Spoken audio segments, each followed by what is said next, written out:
After the perfect start to the season with 3 wins out of 3, Milan had the heavy task of facing Juventus off the back of demanding games against Lazio and Liverpool.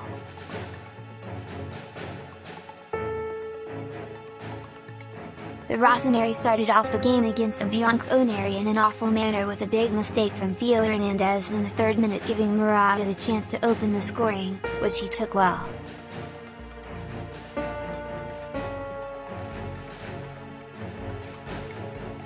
Pioli's men looked a bit tired in the opening stages, and understandably so, after a tiring midweek game against Liverpool.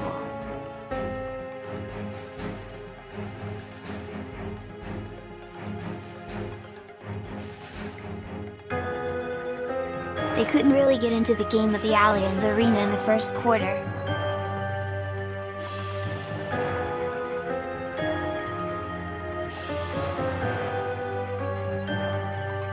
After half an hour or so, Milan actually started to play in a more familiar way, having the ball more and looking comfortable on the pitch.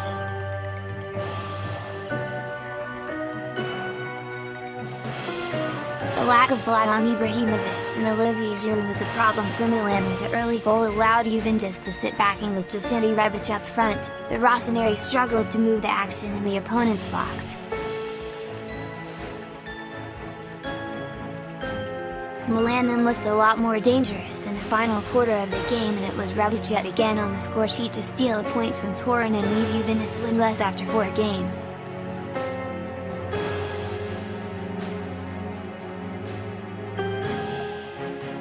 Pioli's men sit joint top alongside Inter with 10 out of 12 possible points.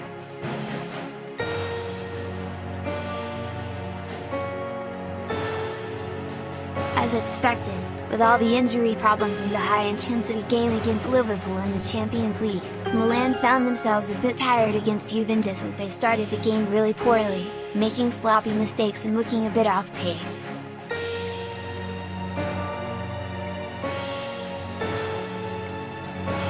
The team eventually grew into the game, and Pioli still had the likes of Kalulu, Tonali and Florenzi to bring in the second half, which still shows the great depth that the Rossoneri possesses. But the coach will need the likes of Giroud, Zlatan, Karen Bakayoko all fit going forward, especially in the next few Champions League games that might be crucial for Milan if they are to somehow get out of the group.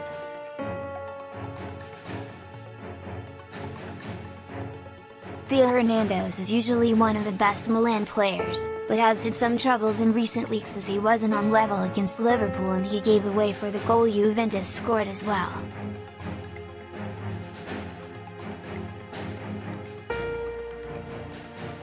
His attacking contribution was not at his usual best, and his predictable passes resulted in a lot of lost balls, including the opener for Juventus.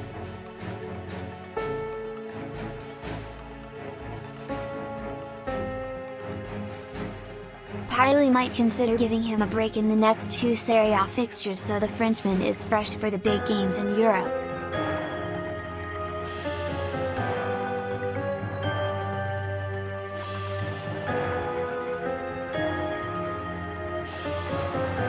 What a player Theo Hernandez is!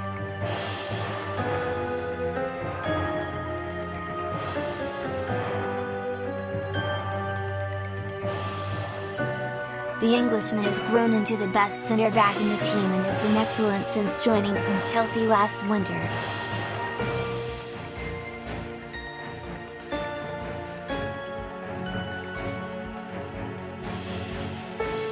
Tomori started the game at right back and was looking solid before shifting central after Kjaer's injury.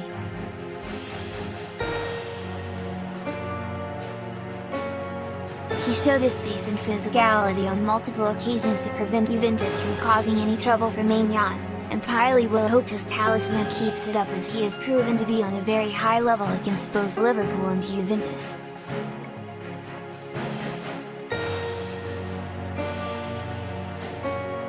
For the 3rd game in a row, it was Andy Rebic to leave a bitter taste in the mouths of Juve fans.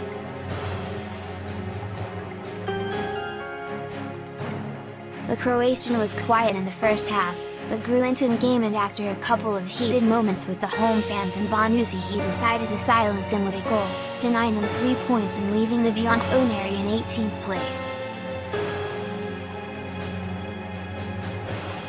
Rebic had a very positive performance against Liverpool and is building momentum with yet another goal as he looks ready to fight for a starting 11 spot even when Ibrahimovic and Giroud are fit.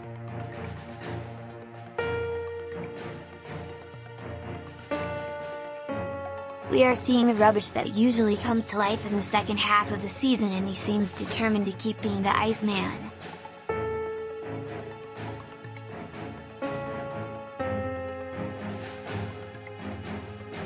Who would have thought a year ago that Tonali would leapfrog both Kessie and Benacer, being the obvious first choice in the midfield?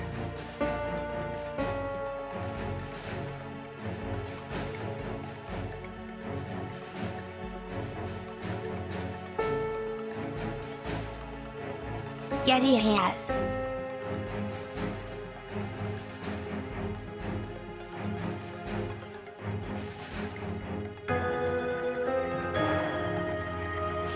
We've already mentioned that the youngster looks transformed this season, but he hasn't stopped impressing.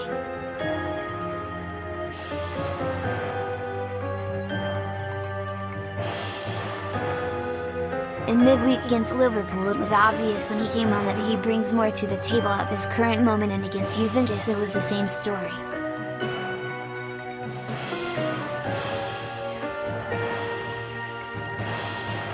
The Benacer-Tonali duo looked a lot better than the Kessie-Tonali one that started the game, and the Italian is slowly but surely forging his place in the starting 11.